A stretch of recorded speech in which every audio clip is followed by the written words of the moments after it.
Assalamualaikum warahmatullahi wabarakatuh. Salam sejahtera untuk semuanya. Saya Pak Ali dari Insight Chamber. Berikut ini buku tematik untuk kelas 6 ya.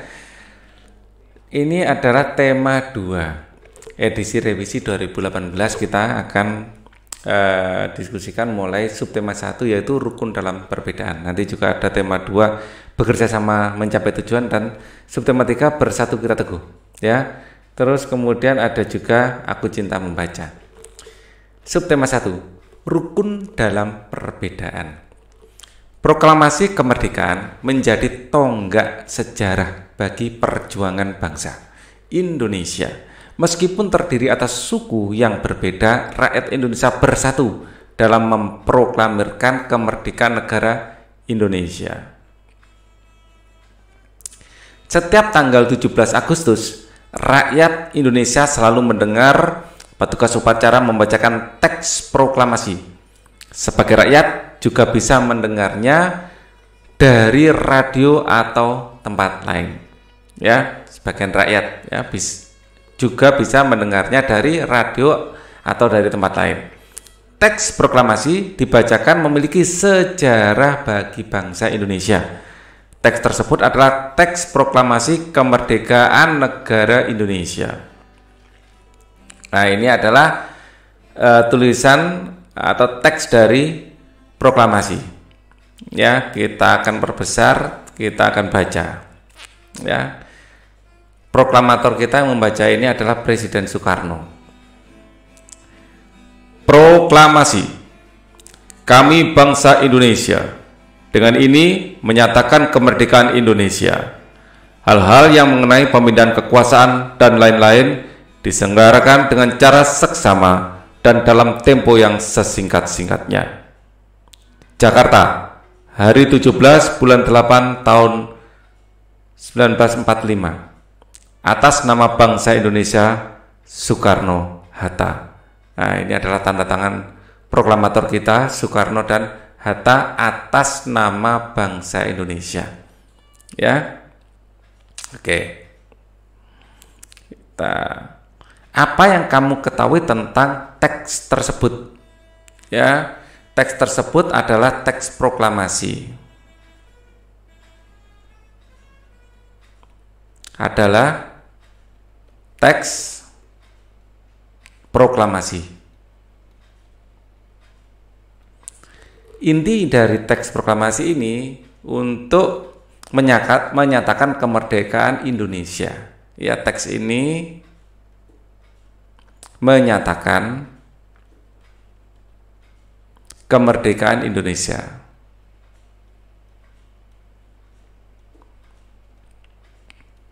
Nah, proklamator yang membaca adalah Soekarno. Yang membaca adalah Presiden Soekarno. Waktu itu belum jadi presiden ya, Soekarno gitu aja. Yang membacakan adalah Soekarno. Habis itu diangkat sebagai presiden bersama Bung Hatta, ya, Bung Karno dan Bung Hatta.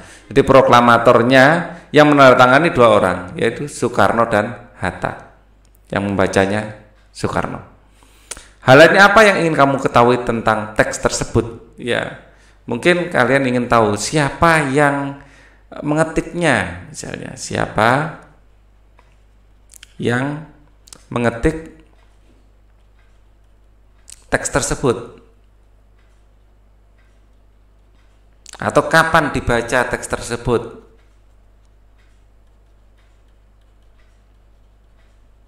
Dibaca. Kalau jawaban tentang ini jelas kalian sudah tahu, kalau yang atas belum tentu. Ya, yang atas yang menulis adalah Sayuti Melik, dan kapan teks tersebut dibaca saya yakin kalian sudah tahu. Di sini ada tanggal 17 Agustus 1945, yaitu hari kemerdekaan Indonesia, di Jalan Pegangsaan Timur nomor 45. Ya, diskusikan jawabanmu secara berkelompok. Ya, kamu dapat mendapatkan informasi tambahan tentang sejarah teks proklamasi setelah kamu mempelajarinya. Bacalah teks berikut, hati-hati. Mari kita baca. Proklamasi kemerdekaan yang dilakukan pada tanggal 17 Agustus 1945 menjadi peristiwa penting bagi bangsa Indonesia. Peristiwa tersebut menjadi tonggak sejarah di mana bangsa Indonesia berhak atas kemerdekaan dan wajib mempertahankannya. Diawali dengan dijatuhkannya bom atom oleh tentara Amerika Serikat pada tanggal 6 Agustus 1945 di kota Hiroshima dan tanggal 9 Agustus 1945 di kota Nagasaki, ya, Jepang akhirnya menyerah kepada tentara sekutu. Ya, padahal saat itu Indonesia sedang dijajah Jepang. Peristiwa ini dijadikan kesempatan oleh bangsa Indonesia untuk segera membebaskan diri dari penjajahan bangsa Jepang. Teks proklamasi ditulis di rumah Laksamana Tadashi Maeda. Ini juga orang Jepang, ya. Jalan Imam Bonjol nomor 1. Para penyusun teks proklamasi adalah Insinyur Soekarno, Dr. Andes Muhammad Hatta, dan Mr. Ahmad Subarjo. Konsep teks proklamasi ditulis oleh I.R. Soekarno atau Insinyur Soekarno. Pada saat itu hadir pula BM Dia, Sayuti Melik ini yang mengetiknya, ya, Soekarni dan Sudiro, ya, yang hadir di situ. Soekarni mengusulkan agar yang menandatangani teks proklamasi itu adalah Insinyur Soekarno dan Dr. Andes Muhammad Hatta atas nama bangsa Indonesia. Ini adalah atas usul salah satu tokoh penting kita juga, ya, Soekarni. Ya, teks proklamasi diketik oleh Sayuti Melik. Paginya pada tanggal 17 Agustus 1945 di kediaman Soekarno, Jalan Pegang Saan Timur nomor 56, ya, telah hadir antara lain Suwiryo Wilopo, Gafar Pringgodikdo, Tabrani Trimurti. Acara dimulai pukul 10 dengan pembacaan proklamasi oleh Soekarno dan disambung pidato singkat tanpa teks. Kemudian bendera merah putih yang telah dijahit oleh Ibu Fatmawati dikibarkan. Ini adalah peristiwa bersejarah yang sangat penting. Kita sampai sekarang memperingatinya setiap tahun. Ya. Berdasarkan teks tersebut, isilah peta pikiran berikut. Ya, proklamasi kemerdekaan Indonesia apa? Ya, ini adalah tonggak sejarah kemerdekaan Indonesia. Ya, tonggak sejarah atau pernyataan kemerdekaan Indonesia, ya, sejarah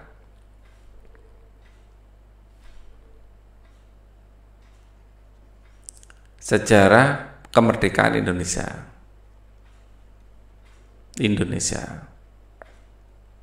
Ya. Apa? Tonggak sejarah kemerdekaan Indonesia. Ya. Mengapa? Karena kita ingin menjadi negara merdeka. Kalau mengapa, jawabannya karena. Ya. Karena kita ingin menjadi bangsa yang merdeka,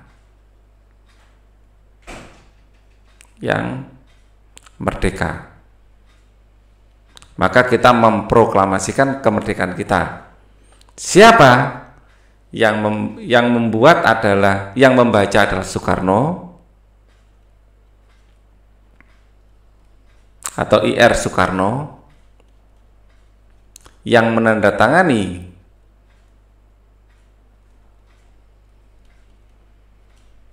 adalah Soekarno dan Bung Hatta,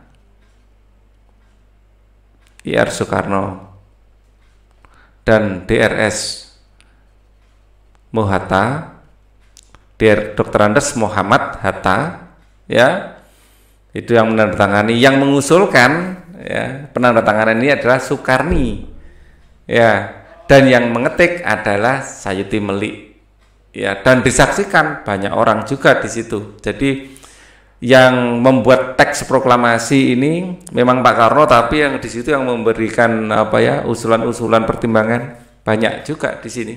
Tokoh-tokoh penting, ya. Saat itu hadir Sayuti Melik, Soekarni, Sudiro, ya. BM Dia. Nah, ini adalah tokoh-tokoh perjuangan kita. Bagaimana ya ini diketik mungkin ya, bagaimana ini prosesnya ya, dibuat di rumah Laksamana Maeda ya. Di sini dibuatnya Laksamana Tadasi Maeda ya, Laksamana Tadasi Maeda.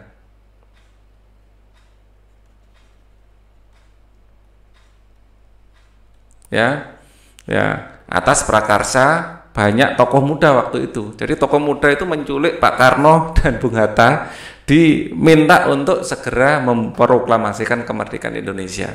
Ya, di rumah Laksamana Tadasi Maeda.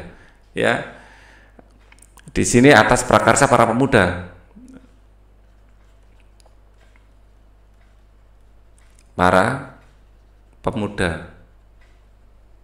Oke.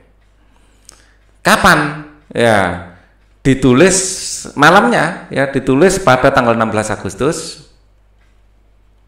Tanggal 16 Agustus 1945 dan dibaca ya pada tanggal 17 Agustus 1945 hari Jumat ya.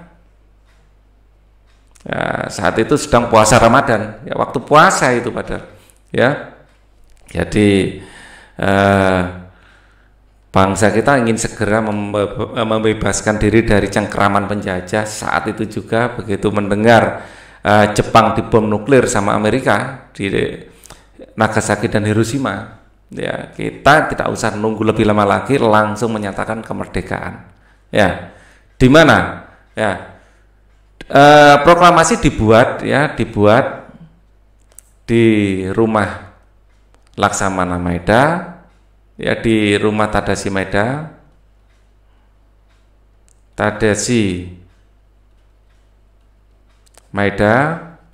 dibaca di kediaman Soekarno, di kediaman IR Soekarno di Jalan Pegangsaan Timur 56 ya, nomor 56. Oke. Diskusikan peta pikiranmu dengan temanmu. Kamu dapat mengembangkan informasi pada peta pikiran tersebut dan bentuklah tulisan dengan menggunakan kata-katamu sendiri ya.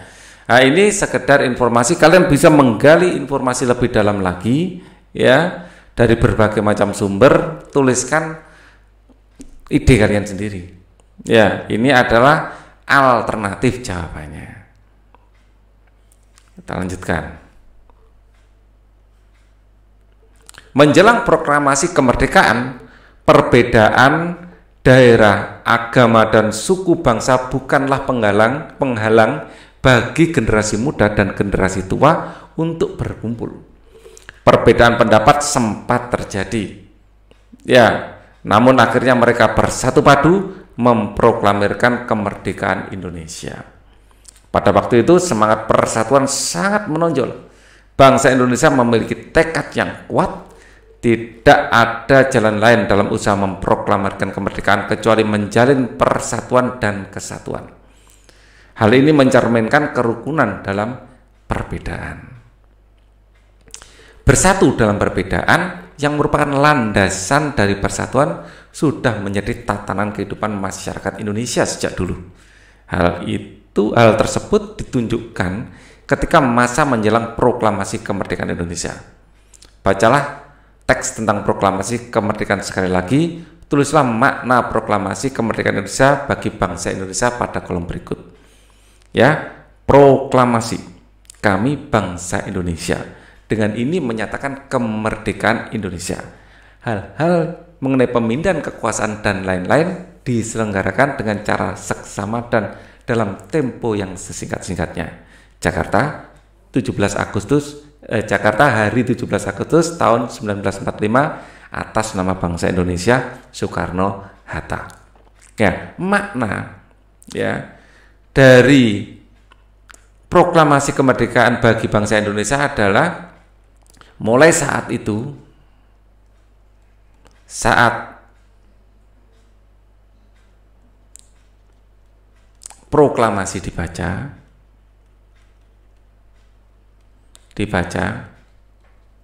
kita menyatakan diri sebagai negara yang merdeka. Indonesia menyatakan diri sebagai bangsa yang merdeka.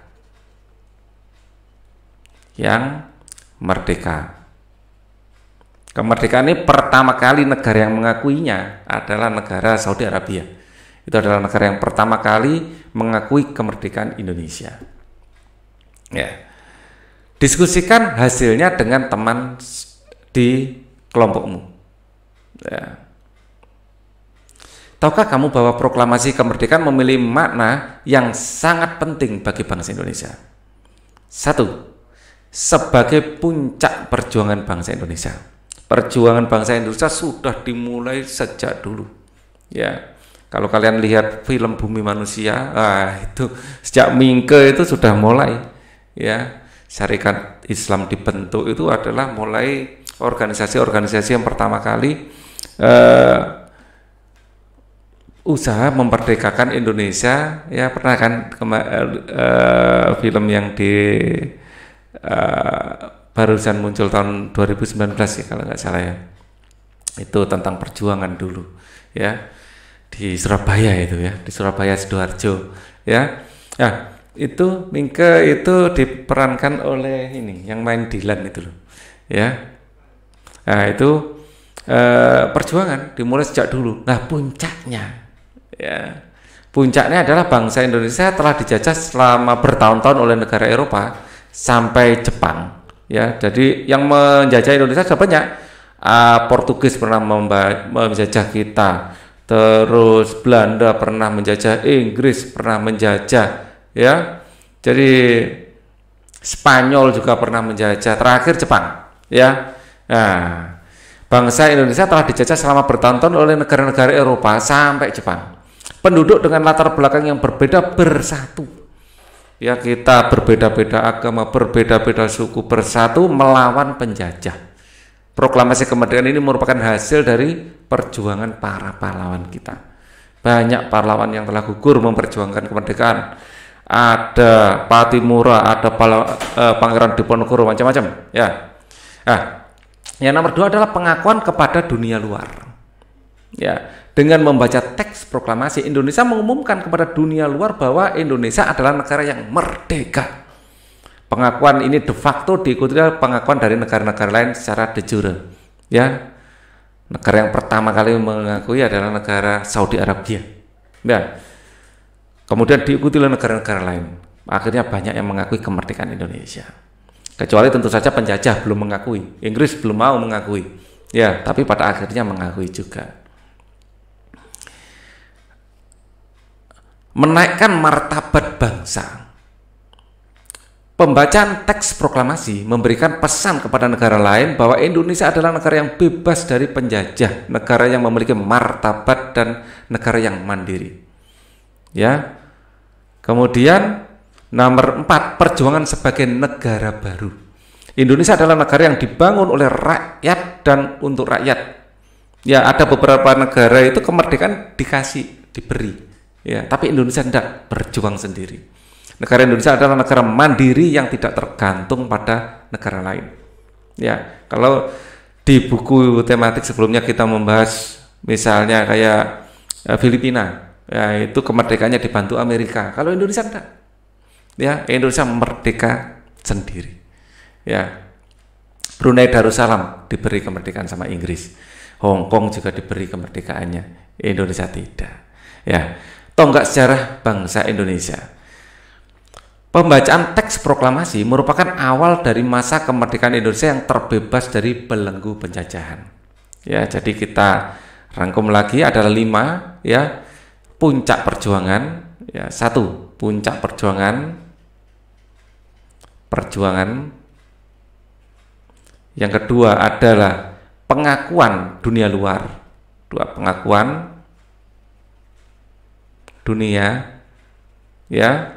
Kemudian yang ketiga adalah menaikkan martabat, ya, menaikkan martabat. Yang keempat adalah perjuangan negara baru, ya. Yang kelima adalah tonggak sejarah. Tonggak sejarah bahwa Indonesia ini terbebas dari belenggu penjajahan atas usaha sendiri. Luar biasa para pejuang kita. Ya. Apa makna proklamasi kemerdekaan menurutmu? Tulislah sedikit 3 makna proklamasi menurutmu. Ya, yang jelas yang pertama itu adalah tonggak sejarah. Yang sebelumnya dijajah menjadi merdeka, ya, sebagai negara merdeka. Ya. 2, pengakuan dari bangsa lain. Dari bangsa lain. Ini loh, Indonesia sudah merdeka. Nah, seperti itu. 3, menaikkan martabat kita. Jadi yang sudah perjuangkan itu kita harus bela sampai mati, merdeka atau mati, menaikkan martabat, ya, sehingga setelah proklamasi ini di mana-mana tembok-tembok ada tulisan merdeka atau mati, lebih baik mati daripada dijajah, seperti itu semangat para pejuang. Tahukah kamu bahwa diperlukan kemampuan untuk melakukan penyesuaian adaptasi ketika ingin menciptakan kerukunan dalam perbedaan? Ya, kita harus mau mengakui perbedaan itu dan menghormati perbedaan itu. Masih ingatkah kamu pepatah di mana bumi berpijak di sanalah langit dijunjung? Pepatah ini mempunyai makna bahwa apabila kita berada di tempat baru, maka kita perlu menyesuaikan diri dengan keadaan tempat setempat, ya, agar bisa diterima dan hidup berdampingan dengan damai. Hal ini berlaku juga pada tumbuhan agar kelangsungan hidupnya terjamin. Maka tumbuhan harus mampu melakukan adaptasi sesuai dengan kondisi lingkungannya. Bagaimana cara tumbuhan beradaptasi? Ayo kita pelajari. Bunga teratai. Tahukah kamu bunga teratai? Tanaman ini tumbuh di air agar dapat menyesuaikan diri menyesuaikan diri. Tanaman ini memiliki akar di bawah air. Akarnya di bawah. Dia memang mengapung di atas, ya, tapi akarnya itu di bawah. Ya. Tangkai daunnya tumbuh menjalar hingga daun teratai mengapung di air. Ya, ini adalah cara dia untuk menyesuaikan diri dengan lingkungan. Dia itu tanaman biasa hidup di rawa atau kolam. Ya, tanaman khas rawa sebenarnya. Rawa itu daratan yang selalu tergenang air. Ya. Daun teratai bundar dan lebar, fungsinya adalah agar daun dapat menyerap cahaya matahari sebanyak-banyaknya. Daunnya lebar dan bundar, ya, agar menyerap sinar matahari sebanyak-banyaknya. Ada macam-macam teratai, ya. Hal ini akan berdampak saat penguapan air. Di sini dia akan memiliki banyak penguapan, ya. Jadi kadar airnya bisa turun. Sinar matahari bisa masuk dengan sebanyak-banyaknya. Biasanya daun, ya, daun itu stomatanya di bawah, mulut daunnya di bawah. Ini mulut daunnya di atas, ya, menyesuaikan diri, ya. Dan berfotosintesis. Daun teratai memiliki larutan yang bermanfaat sebagai pembersih daun, ya. Jadi beradaptasi. Teratai memiliki batang dengan rongga di dalamnya. Batangnya ini berongga. Di dalamnya banyak rongga-rongganya untuk berisi udara. Ya, rongga ini berfungsi untuk membawa oksigen ke batang dan akar. Meskipun akar berada di air, akar masih tetap bisa bernafas. Jadi bukan tumbuhan itu juga bernafas. Bernafasnya juga pakai oksigen. Dia juga harus bernafas pakai oksigen. Selain dia bernafas pakai oksigen, dia juga berfotosintesis menghasilkan oksigen. Ya. Dia menghasilkan sekaligus membutuhkan. Kalau manusia hanya membutuhkan saja, nggak bisa menghasilkan oksigen. Ya, itu bedanya. Ya, mulut daunnya tidak di bawah tapi di atas mulut daunnya. Agar apa? Gas-gas ini bisa keluar dari mulut daun. Nah, dan juga bisa masuk dari mulut daun. Itu loh. Ya, ini adalah penyesuaian yang dilakukan oleh bunga teratai. atau dalam bahasa Inggrisnya lotus. Bagaimana bunga teratai beradaptasi dengan lingkungannya? Diskusikan pendapatmu secara berkelompok. Kamu dan kelompokmu akan berpetualang ke daerah lingkungan sekolah. Guru telah menyiapkan beberapa pos. Pada setiap pos sudah tersedia berbagai jenis tumbuhan. Ya, tugas kelompokmu adalah mengumpulkan informasi sebanyak mungkin tentang ciri tumbuhan dan habitatnya. Mencatatnya dan mendiskusikannya dalam kelompok.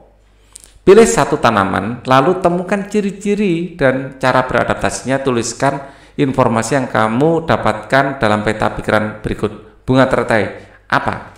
Ya, cara beradaptasinya yang kita pelajari, cara beradaptasi. Mengapa? Ya, menyesuaikan diri dengan lingkungan. Dengan lingkungan. Ya, kalau tidak dia akan mati. Siapa? Ya, yang meneliti. Ya. Kalian yang meneliti ya. Siapa yang meneliti? Kalian.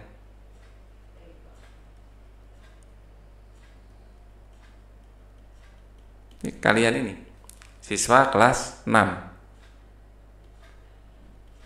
Ya, siapa yang memfasilitasi? Guru. Ya, di mana? Di pos. Ya, di sini akan ada pos. Kalau di mana ini juga bisa yang ditanyakan adalah di mana bunga teratai biasa hidup. Ya, bunga teratai hidup di genangan air. Ya, di genangan air. Contohnya adalah rawa. Ini adalah tanaman khas rawa memang. Ya, kapan? Ya, kapan dilaksanakan kegiatan? Ya, ini di mana bisa macam-macam. Di mana kegiatan dilaksanakan, di mana teratai hidup, ya. Kapan? Ya, kapan kegiatan dilaksanakan misalnya? Dilaksanakan. Ya, bagaimana proses ya, pembelajarannya. Ya, jadi kalian sebenarnya bebas tanya ini, tapi harus berhubungan dengan proses pembelajaran. Ya, proses pembelajaran bunga teratai tersebut dilakukan. Nah, bagaimana juga dihubungkan dengan teratai? Bagaimana cara teratai memperoleh oksigen? Mendistribusikan oksigen.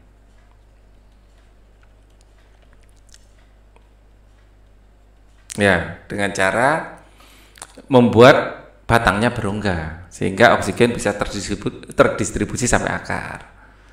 Tulislah laporan berdasarkan informasi yang telah kamu tulis pada peta pikiranmu. Ya.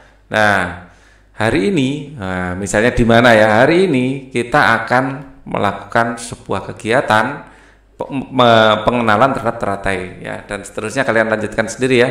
Hari ini kami akan melakukan pengamatan tanaman, cara beradaptasi tumbuhan teratai.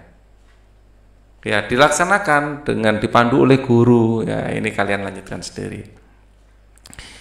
Kamu bisa menyampaikan tulisanmu kepada teman dalam kelompokmu, kemudian menyerahkan kepada gurumu.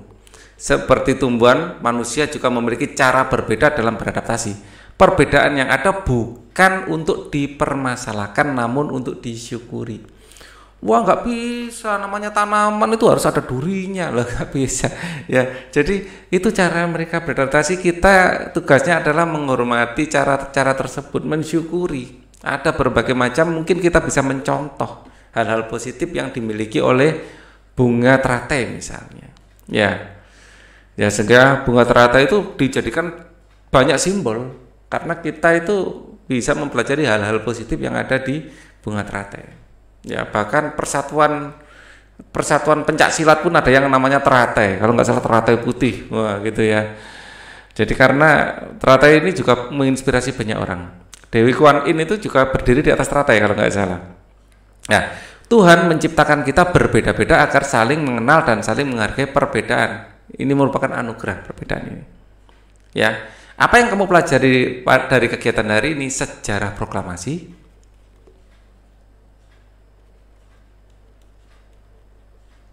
Kita juga belajar tentang cara beradaptasi teratai. Tumbuhan teratai. Hal menarik apa yang kamu pelajari? Mengapa? Nah, ini kalian sendiri yang tahu apa yang menarik buat kalian. Perhatikan lingkungan rumahmu, bagaimana tanaman di sekitarmu beradaptasi. Diskusikan dengan orang tuamu, lalu sampaikan hasilnya kepada guru dan temanmu. Banyak tanaman. Misalnya, kalau kalian perhatikan, ya rumput, ya saat panas terik,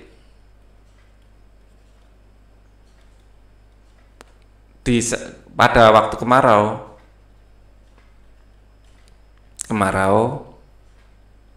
akan menggulung daunnya.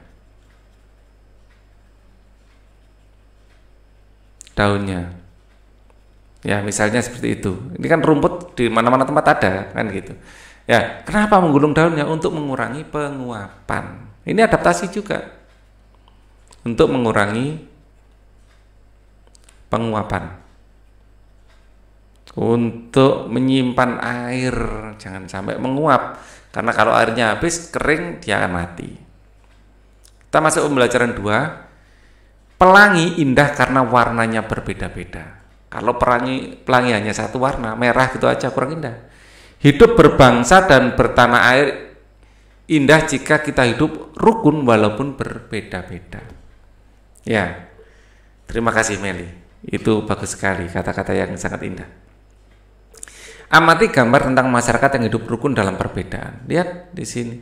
Edo, Meli, walaupun berbeda ras, tapi ayahnya Edo, ayahnya Meli, ayahnya Dayu, ya, semuanya bisa bekerja sama.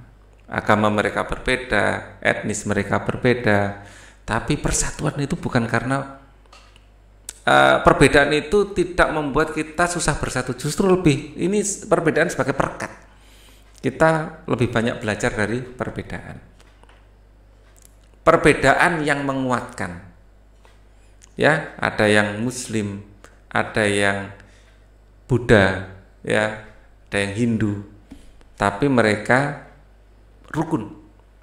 Kampung Cempaka adalah sebuah kampung transmigran. Warganya berasal dari berbagai daerah padat di Pulau Jawa. Hal itu menjadikan mereka berbeda suku maupun agama. Kampung Cempaka hiduplah 5 orang bersahabat. Ada Asnah yang berdarah Sunda, Utami dari Banyuwangi, Tony seorang anak etnis Tionghoa yang semuanya tinggal di Semarang. Yang sebelumnya tinggal di Semarang. Wande dari suku Tengger di Jawa Timur. Marta adalah anak seorang pendeta yang dahulu tinggal di Solo. Di Kampung Cempaka, rumah mereka bersebelahan dan mereka pergi ke sekolah yang sama. Itu sebabnya mereka sangat akrab, mereka suka bermain bersama, sering menghabiskan waktu di rumah satu sama lain. Meskipun berbeda suku, ya, kebersamaan begitu kental terlihat dalam keseharian mereka. Bersama anak-anak lain di Kampung Cempaka, mereka setiap akhir minggu berkumpul di balai utama kampung. Biasanya selain berolahraga bersama, mereka juga kerap berkeliling ke rumah warga, membantu melakukan apa saja yang dibutuhkan warga. Kadang-kadang mereka membantu warga usia lanjut usia, ya, sekedar membereskan rumah atau menyiapkan makanan. Sesekali mereka juga membantu orang tua yang sedang bekerja bakti membersihkan lingkungan. Dari Tony mereka belajar menari barongsai. Mereka ajarkan tarian itu kepada anak-anak sekampung. Sementara itu, setiap saat panen, Wande dan keluarga akan sibuk memimpin warga membuat tumpeng gede, yaitu nasi khas daerah Tengger yang dibuat untuk mensyukuri berkat Tuhan dalam wujud panen raya. Sikap toleransi yang ditunjukkan kelima sahabat itu memang sekedar berupa hal-hal kecil. Hal kecil dalam keseharian itulah yang mencerminkan kehidupan Bhinneka Tunggal Ika, kampung cempaka yang kaya akan perbedaan. Mereka hidup damai, berdampingan, dan tulus saling menjaga. Perbedaan tidak menghalangi persatuan. Dengan bersatu kita dapat melakukan banyak hal. Setelah mengamati gambar dan membaca teks tentang hidup rukun dalam perbedaan, tulis hal yang kamu ingin ketahui lebih lanjut dalam bentuk pertanyaan. Ya, tuliskan di sini pertanyaan. Ya, pertanyaan seputar kehidupan rukun. Ya, apakah perbedaan itu membuat kerukunan susah dibentuk? Ya, apakah perbedaan suku ya akan menghalangi kerukunan? Ya, jawabannya adalah tidak. Ya, perbedaan suku justru akan mempererat kerukunan karena kita bisa saling belajar hal-hal yang sebelumnya kita tidak kita ketahui dari suku-suku yang berbeda-beda. Ini asik sekali. Kalau di daerahmu ada apa? Kalau kamu ada apa? Jadi banyak cerita yang bisa diceritakan. Kalau sama, ya tidak banyak yang bisa diceritakan, kan gitu ya. Jadi asik ngobrol. Ya. Tukarkan pertanyaan yang telah kamu buat. Ini contoh pertanyaan, kalian bikin sendiri. Tukarkan pertanyaan yang telah kamu buat dengan teman sebelahmu dan diskusikan jawabannya bersama-sama. Tulis kesimpulan tentang persatuan melalui hidup rukun dalam perbedaan pada bagian berikut. Rukun dalam perbedaan, apa perbedaan yang ada? Mungkin perbedaan agama, suku ya, suku, agama, atau ras. Ya, Edo dari ras Melanesia, ya, kulitnya gelap, misalnya. Melani kulitnya terang. Ya, Lina kulitnya terang, Dayu kulitnya sawo matang misalnya. Semua perbedaan warna-warni ini justru akan memperkaya. Ya, memperkaya keragaman Indonesia itu dari ras misalnya. Agama, ada yang Islam, ada yang Kristen, ada yang Hindu, Buddha, suku ada yang Jawa, ada yang suku dari Bali. Ya, enak loh. Pak Ali temannya banyak, ada yang suku Bali, ada yang Madura, macam-macam. Ya, dan ini menyenangkan sekali. Ya, bagaimana menyikapinya? Kita kita harus menghargai perbedaan, menghargai dan mensyukuri perbedaan.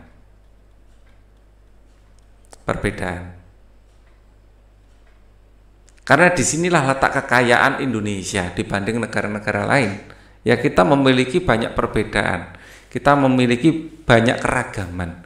Apa manfaat dari hidup rukun? Agar hidup damai. Dengan kerukunan maka kedamaian akan tercipta. Ceritakan pengalamanmu tentang hidup rukun di sekolah atau di lingkungan tempat tinggalmu sebagai penerapan persatuan. Ya. Bagaimana di lingkunganmu perbedaan yang ada? Bagaimana? Ya, jelaskan tentang perbedaan yang ada. Di desanya Pak Ali itu ada 3 agama. Ya, ada Islam, ada Kristen, ada Hindu. Dan kebetulan tempat ibadahnya saling berhadapan. Di sini ada masjid, beneran ini. Ya, di sini ada masjid, di sini ada pura. Ya, di sini ada gereja. Ya, Desa Balun Lamongan. Di sini lapangan dan masyarakatnya hidup sangat rukun. Ya, sebenarnya bukan desa dari Pak Ali asli, ini desa dari istrinya Pak Ali. Ya, Pak Ali senang sekali kalau berkunjung di sana. Ya, jadi benar-benar rukun desa di Kecamatan Turi, Lamongan ini. Ini adalah contoh yang bagus tentang kerukunan umat beragama. Kalian bisa browsing deh, Desa Balun Turi Lamongan. Itu kerukunan yang luar biasa. ya. Kegiatan yang dilakukan teman atau warga bersama-sama secara rukun, ya. Kegiatan ya dilakukan teman bersama-sama rukun mereka itu. Sikapmu atas kerukunan terhadap perbedaan yang ada dan manfaat yang kamu rasakan dari persatuan dalam perbedaan. Ya, apa manfaat dari persatuan dalam perbedaan? Bersatu dalam perbedaan itu sangat menyenangkan, ya, menyenangkan. Ya, kalau di sana waktu Natal rame, waktu Idul Fitri juga rame, jadi banyak sekali perayaan di sana. Ya, jadi anak-anak itu kalau Natal banyak mendapatkan kue-kue, ya. Waktu Idul Fitri banyak mendapatkan kue-kue juga. Artinya yang dirayakan itu banyak. Kalau 17 Agustus wah ramai sekali, ya. Dan mereka saling menjaga. Sampaikan pendapatmu pada teman kelompokmu. Nah, semangat persatuan bangsa Indonesia tercermin pada seni budaya lokal. Salah satunya adalah melalui tarian. Banyak tarian daerah Indonesia yang menyerukan persatuan. Bacalah teks berikut ini dalam hati. Lego-lego, tari adat dari Alor, bermakna persatuan. Tarian adat adalah salah satu kekayaan budaya yang disampaikan secara turun-temurun dari nenek moyang. Tarian adat kerap memiliki pesan dan makna yang luhur. Salah satunya tari lego-lego dari Kabupaten Alor, Nusa Tenggara Timur. Kita singkat NTT. Tarian ini ditunjukkan untuk mengajak masyarakat bersatu membangun kampung dan negeri. Pada masing-masing kawasan Kabupaten Alor terdapat gaya tari dan nyanyian yang berbeda-beda, namun formasinya tetap sama, yaitu lingkaran. Masing-masing nyanyian dan pantun diungkapkan saat menari, memiliki arti serta harapan yang berbeda-beda. Beberapa literatur menyatakan bahwa tarian ini sempat menjadi tari perang. Sekarang tarian ini lebih sering digunakan untuk menyambut tamu. Ya, walaupun berbeda-beda caranya sama. Ya. Tamu disambut oleh masyarakat yang dituakan. Ya, tamu disambut oleh masyarakat yang dituakan, lalu diajak menuju sebuah pohon besar yang rindang dengan beberapa warga perempuan yang berpegangan tangan mengelilingi pohon. Tamu dipersilakan untuk ikut serta dalam tarian tersebut dengan gerakan kaki yang diatur sedemikian rupa. Penari akan bergerak mengitari pohon. Pada saat yang sama, sirih pinang atau minuman kopi ya ditawarkan. Gerakan kaki dan nyanyian di masing-masing daerah bisa saja berbeda, namun bentuk formasi lingkaran dan komponen tradisional lainnya tetap sama. Dalam lingkaran ada 3 lelaki yang memiliki tugas berbeda. Ada yang memukul gong yang nadanya akan digunakan untuk menghitung langkah penari. Kemudian ada seorang laki-laki yang bernyanyi sekaligus mengucapkan pantun, dan seorang lagi yang bertugas membagikan sirih pinang serta minuman sopi. Oh, saya kira kopi, ternyata sopi. Selain menjadi identitas setiap suku, tarian ini menjadi salah satu identitas pemersatu masyarakat Alor yang punya mimpi agar masyarakat dan pendatang harus bersatu membangun kampung serta negeri. Ya. Diskusikan dengan teman sekelompokmu bagaimana melakukan tarian lego-lego. Ya, ini pohon, ya, berputar mengelilingi pohon. Ya, ada yang megang gong, ada yang berpantun. Ya, seperti ini, berpasangan. Setiap tari tradisional terdiri atas penari yang melakukan tarian secara perorangan, berpasangan, dan berkelompok. Kegiatan ini menari lebih dari 1 orang, apalagi berkelompok dalam cukup besar, membutuhkan kekompakan. Harus kompak, ya. Posisi dalam menari perlu diperhatikan oleh seorang penari. Pengaturan posisi ini disebut dengan pola lantai. Ini pola lantai melingkar. Ya. Seorang penari harus memperhatikan perpindahan, pergerakan, dan pergeseran posisi saat menari. Pola lantai adalah pola denah yang harus dikuasai oleh seorang penari dan berfungsi membuat posisi dalam sebuah ruang gerak. Ya, ini posisinya. Posisi vertikal lurus. Tari klasik banyak menggunakan pola lantai vertikal. Penari membentuk garis vertikal, yaitu garis lurus ke belakang atau sebaliknya. Pola lantai ini memberikan kesan sederhana tetapi kuat. Ya, vertikal, sederhana, kuat. Oke. ada tari Yospan dari Papua, tari Serimpi dari Jawa Tengah, ya, dan tari baris Cengkedan dari Bali. Semuanya dengan formasi vertikal, ya, pola lantai vertikal. Ada pola lantai diagonal, ada tengah diagonal, miring diagonal itu. Penari berbaris lurus menyudut ke kanan atau ke kiri. Ya, ini menyudut ke kanan atau ke kiri. Ya, ini pola lantai diagonal. Terus ada pola lantai melengkung atau lingkaran seperti ini. Penari ini yang diagonal ini ada tari Gending Sriwijaya Sumatera Selatan. Ya. Kemudian di sini pola lantai garis melengkung. Penari membentuk garis lingkaran. Tari rakyat dari tari tradisional banyak menggunakan pola ini. Pola lantai ini memberi kesan lemah dan lembut, bentuk lingkaran. Ya. Tari Badong Toraja Sulawesi Selatan dan tari Randai Sumatera Barat. Oke. Temukan berbagai tari di daerahmu, sebutkan pola lantai tarinya. Ya. Nah, ini coba kalian daerahnya masing-masing mana, sebutkan pola lantainya. Kalau di Surabaya tari remo bisa, semua pola bisa. Kebanyakan sih pola diagonal ini, seperti ini tali remo. Kalau banyak orang, ya, atau 5 orang biasanya seperti ini, ya. Ini kan mirip diagonal juga, ya. Kadang-kadang ditarikan secara sendiri, ya. Perhatikan pola lantai satu tarian bersama kelompokmu, tuliskan langkah-langkahnya. Kamu bisa menambah gambar pola lantai tersebut. Kalian bisa bikin lingkaran vertikal seperti ini, atau diagonal seperti ini, atau perpaduan diagonal seperti ini, atau seperti ini kayak tadi. Ya, coba semakin banyak orangnya, semakin banyak pola yang akan bisa dibentuk. Diskusikan pola lantai tarian tersebut dengan teman kelasmu.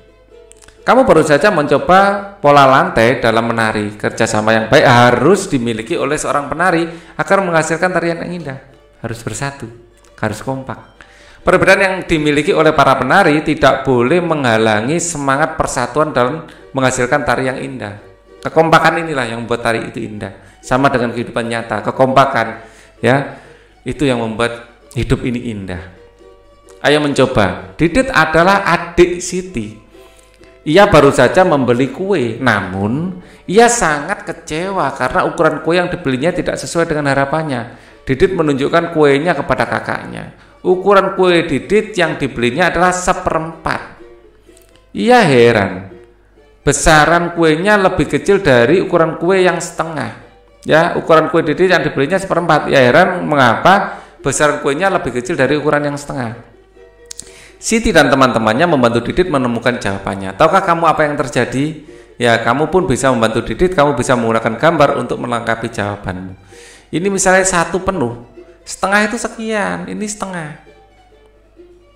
Ya, kalau 1/4 cuman sekian, pasti saja lebih kecil. Ya, secara matematika kalau setengah dibandingkan dengan 1/4, caranya disamakan penyebutnya. Yang setengah jadikan 2/4 dibandingkan dengan 1/4. Ya, jelas 2/4 ini lebih besar dari 1/4. Ya, bisa dengan gambar atau bisa dengan cara matematis seperti itu. Sampaikan jawabanmu pada teman kelompokmu. Adakah jawaban yang berbeda dengan jawabanmu? Didit ingin mengurutkan beberapa bilangan pecahan berikut ini. Bantulah Didit untuk mengurutkan bilangan pecahan tersebut. Buktikanlah dengan menggunakan gambar. Ya, jadi di sini kita memiliki yang paling kecil, ya, yang paling kecil itu adalah agar enak dijadikan pecahan biasa dulu deh. Atau misalnya enggak, yang paling kecil jelas, wah ini agak ngajak ya, kita jadikan pecahan biasa dulu. Pecahan biasa ini caranya adalah 2 1/4. 2 1/4 dijadikan pecahan biasa ada 2 kali 4. 2 kali 4 ditambah 1 dibagi 4.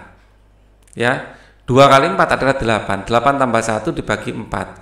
Ya, sama dengan 9/4. Sama dengan ini. Ya, 2 kali 4 adalah 8. 8 tambah 1 9. Ini 9/4. Di sini juga 9/4. di sini 6/4. Di sini 3 1/4. Ya, 3 1/4 caranya sama. Ya. 3 1/4 adalah 3 dikali 4 ditambah 1 dibagi 4. Ya, ini dikalikan sini. 3 kali 4 adalah 12. 12 tambah 1 bagi 4. Di sini adalah 13/4 nanti. 13/4. Ya. Di sini ya 11/4. Ini adalah 1/4, 1/2/4 ya. 1/2/4 ini bisa dicari dengan 1 kali 4. 1 kali 4 tambah 2 bagi 4. 1 tambah 4, 1 kali 4 adalah 4, 4 tambah 2 adalah 6, 6/4. Ini 6/4, ini tetap 11/4. Ya. Kalau kita urutkan dari yang pecahan tersebut, pasti yang angkanya paling kecil mana? 6/4 yang paling kecil. 6/4-nya 2 kali. Ya, diurutkan 6/4. Jadi 1/2. Ini sama dengan ini ya. Jadi 6/4. Ya, kemudian 1/2 ini sama saja. 1/2/4. Ya. 1/2/4. Kemudian ya, ini sama ini kan sama urutannya, boleh dibolak-balik ini. Ya, kemudian habis 6 9 bisa yang 9/4 dulu. Ini urut ya 2/1/4. Ini sama ya, ini sama, ini dengan ini sama ya. Kemudian sama-sama 9/4 sebenarnya, tapi ya tetap harus kita tulis bilangannya. Kemudian 21/4 habis 9, di atasnya 9 ada 11 ya, bukan 21. 11/4, terus kemudian yang paling besar adalah 13/4. 13/4 di sini dinyatakan dalam 31/4. Nah, 21/4 ya, 21/4 ini ya sebentar, ini yang paling kecil dulu. Yang paling kecil 6/4. 6/4 ini kalau kita tuliskan di sini adalah sebenarnya 1. Ya, 1 tambah 2/4. Ya, 1 ini semuanya diarsir. Dibagi 4 tapi semuanya diarsir. Ya, terus di sini ditambah 1 ini dibagi 4 ya, tapi yang diarsir 2.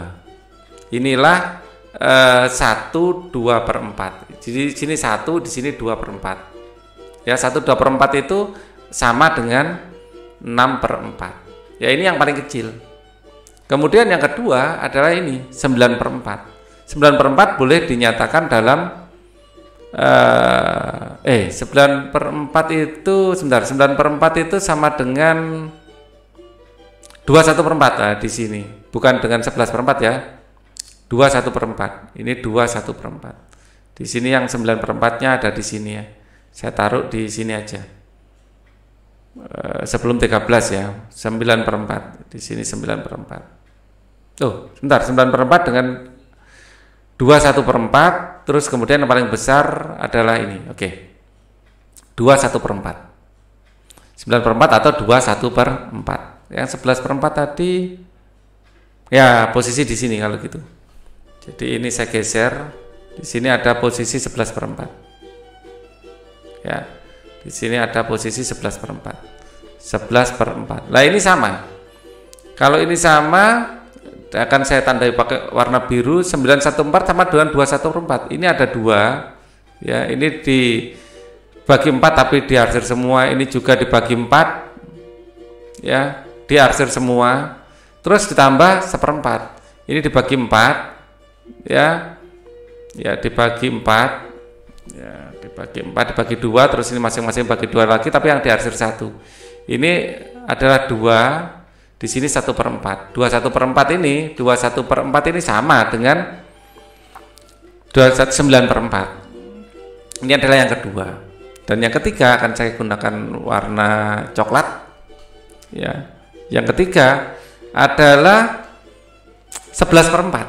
Kalau 11/4 ini 4 diarsir 4. Ya, ini 1.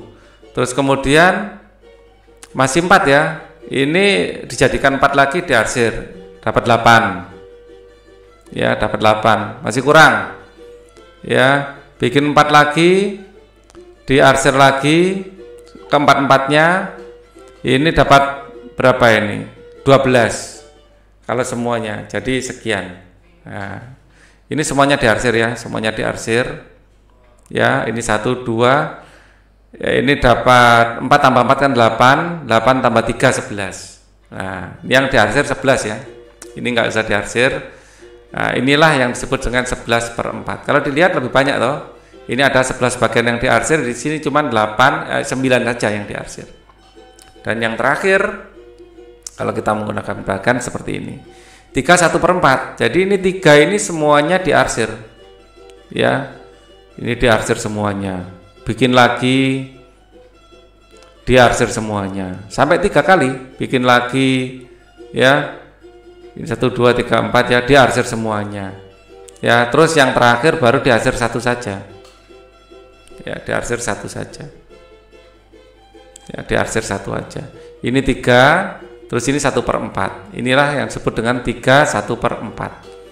Ya, 3 1/4 ini adalah 13/4. Ya, semuanya ada 13 kotak yang diarsir. Ya. Oke. Kemudian pertanyaan berikutnya. Siti, Udin, Dayu, Beni, Edo, dan Lani memiliki latar belakang yang berbeda. Namun mereka tidak mempermasalahkan latar belakang tersebut. Mereka dengan senang hati membantu Didit, adik Siti untuk belajar pecahan. Ya. Wah, ini mana soalnya? Kita lihat. Sudah habis ya. Sudah habis soalnya. Ya, jadi ini hanya pernyataan saja. Oke. Kemudian ayo renungkan bagaimana sikapmu selama mengerjakan tugas. Ya, tertantang kan? Tertantang. Apakah kamu dapat berdiskusi dengan temanmu? Ini kalian sendiri ya. Bagaimana? Apakah kamu bersedia menerima saran dari teman? Harus bersedia dong, ya. Kita harus saling menghargai. Apakah masih ada materi yang membingungkanmu? Tulis saja di sini atau bisa komen di bawah. Kita diskusi. Ya. Perhatikan lingkunganmu, adakah sikap baik yang harus kamu contoh dan dari penerapan hidup rukun dalam perbedaan, sampaikan hasilnya pada gurumu. Nah, nanti pembelajaran 3 kita akan bahas di video berikutnya. Ini cukup dulu. Thank you for watching. Wassalamualaikum warahmatullahi wabarakatuh.